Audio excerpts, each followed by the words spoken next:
We've all heard through media that technology causes feelings of isolation, stunts emotional growth, and takes away from the human experience. Is that true? I don't think it is. Let's talk about why.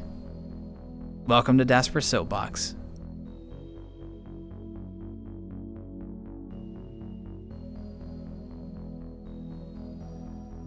We often hear that intelligence is measured through the standard known as IQ, or intelligence quotient. IQ tests are used to measure intellectual ability and potential. Allegedly, they reflect a myriad of cognitive skills ranging from reasoning to logic and even to problem solving. Did you know that there is another test that measures a very different type of intelligence? EQ tests, also known as emotional quotient tests, are designed to test your emotional intelligence. Many academics suggest that a person's emotional intelligence is far more important in one's ability to succeed in life than their intelligence. In effect, EQ is the level of one's ability to understand other people, what motivates them, and how to work cooperatively with them. There are 5 primary categories of emotional intelligence. They are self-awareness, self-regulation, motivation, empathy, and social skills. Every one of these categories could be a unique soapbox topic individually, so I'm not going to do them the injustice of glossing over them in a hurry. For the purposes of this discussion, we're going to be focused on the empathy category.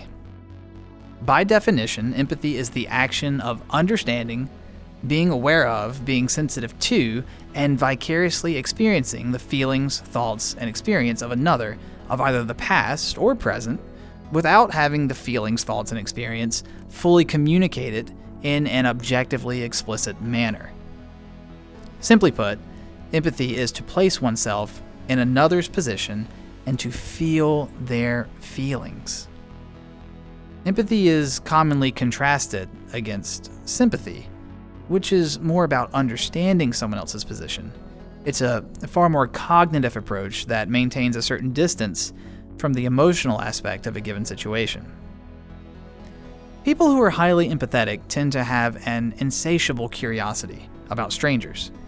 They tend to challenge prejudices and discover common ground among different groups. They tend to truly try another person's life in order to gain a deeper understanding of people's lives.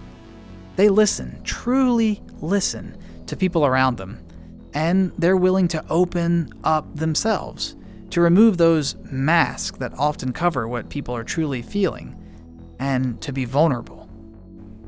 They're often inspirational catalysts for social change, and they are ambitiously imaginative, which they use to constantly help them understand the perspectives of people around them. It would be easy to suggest that strapping on a virtual reality headset and whisking oneself away from our world would do absolutely nothing to help cultivate empathy. People claim that VR is used for escapism, to get away from the responsibility and negativity of our daily lives. But for a moment, practice some empathy with me, dust off the old imagination, and let's consider a different perspective. Enter a team of researchers from the University of New England in Australia. They published an article in 2017 titled Facilitating Empathy Through Virtual Reality, in which they addressed the very topic I've been setting up. The researchers were curious about the role VR technology could play in facilitating empathy. They designed and executed an experimental study in which participants viewed a documentary featuring a young girl living in a refugee camp. One group of participants, the control group, viewed the documentary through standard two-dimensional technology, think like a television.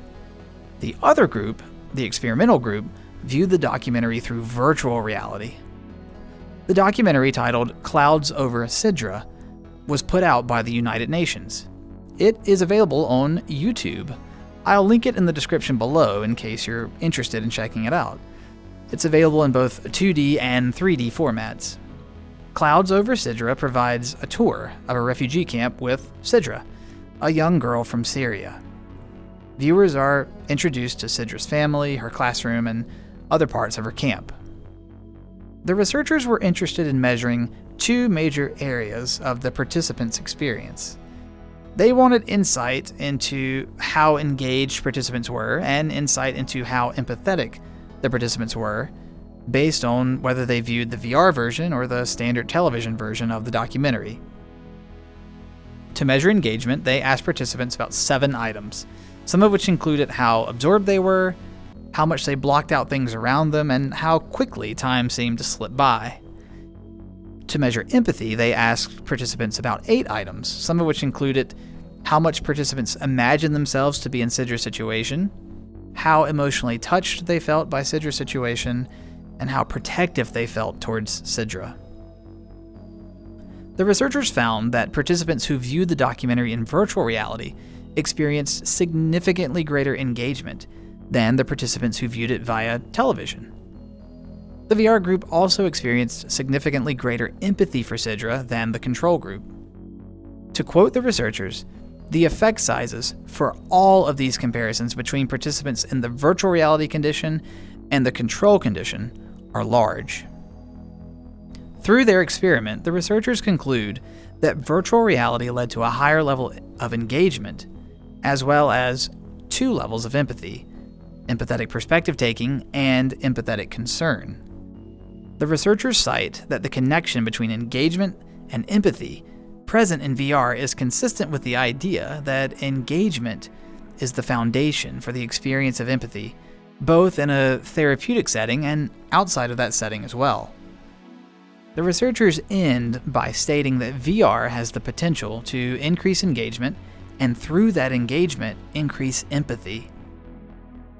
This flies in the face of people who anecdotally suggest that VR technology lends itself to people experiencing less emotional intelligence.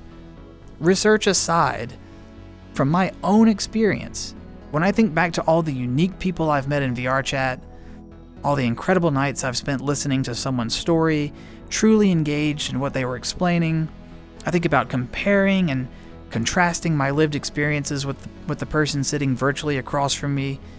I remember realizing that hours had passed as I had been so engaged in meaningful conversation with individuals, listening and learning from them.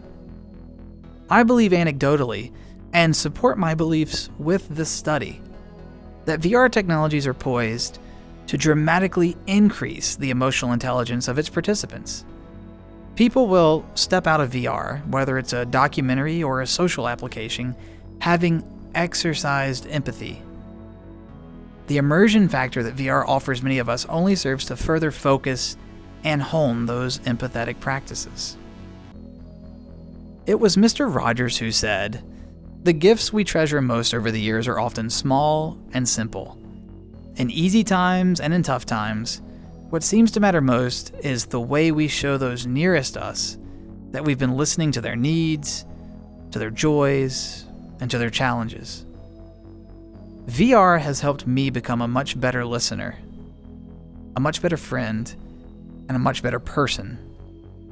I fervently take the position that VR technologies absolutely lend themselves to fostering environments which develop empathy in its participants. But hey, maybe that's just me.